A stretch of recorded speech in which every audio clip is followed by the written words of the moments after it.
We have an update on what is happening between Zahra Sultana and Jeremy Corbyn in regards to your party. Now, at 11 a.m. on Thursday morning, an email was sent to all supporters of your party informing them that a portal had opened up where they could sign up to become members. Now, by 1:30, Zahra had posted on X that they had hit 20,000 members. Now, she also noted that right-wing bad faith actors are desperate to claim this link is fake. It isn't. It's safe and secure.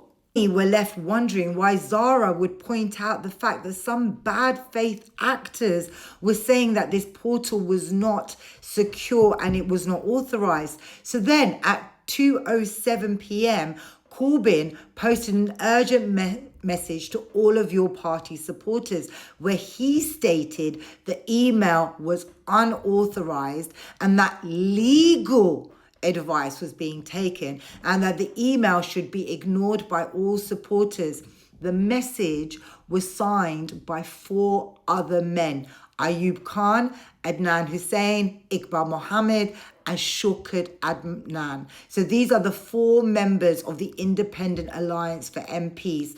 And then there's Zahra Sultana. Her name was absent from this statement. Zahra Sultana did respond at 2:44 p.m. where she claimed that she launched the portal after being sidelined by the MPs in the previous statement, and she had been effectively frozen out of official accounts. Now listen to this. My sole motivation has been to safeguard the grassroots involvement that is essential to building this party.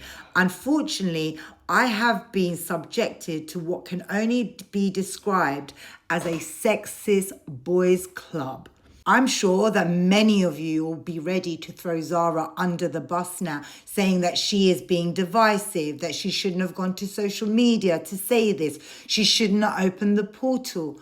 All I can say is, how far was she pushed? What did she go through? What did she experience that she felt the need to do this? Now, she has spoken her truth and nobody has a right to judge her for that. She has stayed authentic. She says that she wants to protect the grassroots part of this movement, and I totally adhere to that. She's talking about a boys' club, and I get that. And it's very, very common in the South Asian community for brown women to do all the labor and the toil, and for the brown men to gatekeep and to turn on them if they don't toe the line. And what we also see here, additional to that, is a white male savior complex that feels the need to push this brown Muslim woman out. Combine the two of those and what have you got? Colonized minds. Now, I'm not going to judge Zahra for putting this out there. I know that feeling when you battle every day thinking, should I say something? Should I call it out? What are people going to say to me? Are they going to turn at me? I know that feeling to open up my DMs and see people gaslighting me, people dictating to me what I should think and feel. On top of that, receiving message after message from racists and Islamophobes, and it's horrendous.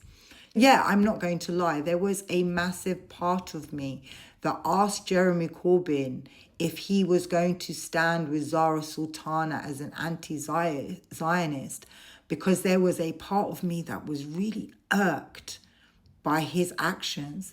There was a part of me that was really triggered, and I had this conversation with a lot of my close female brown friends.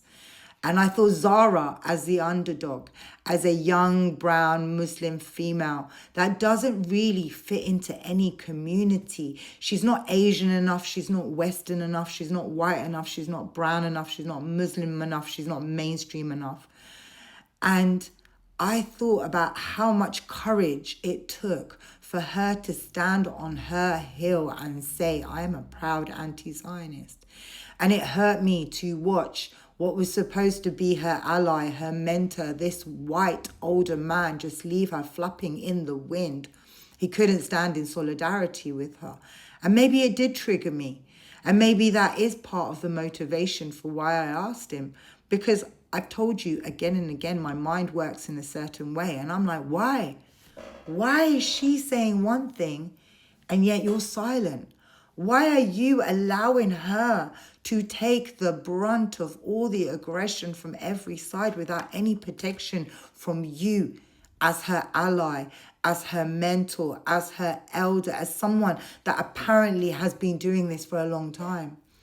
And it makes me question the place of men in this movement, because I have said this from the very beginning. This movement is built on the toil and the labor of women. It is predominantly women on the front line. It is predominantly women doing the fundraisings. It is predominantly women doing the organizing.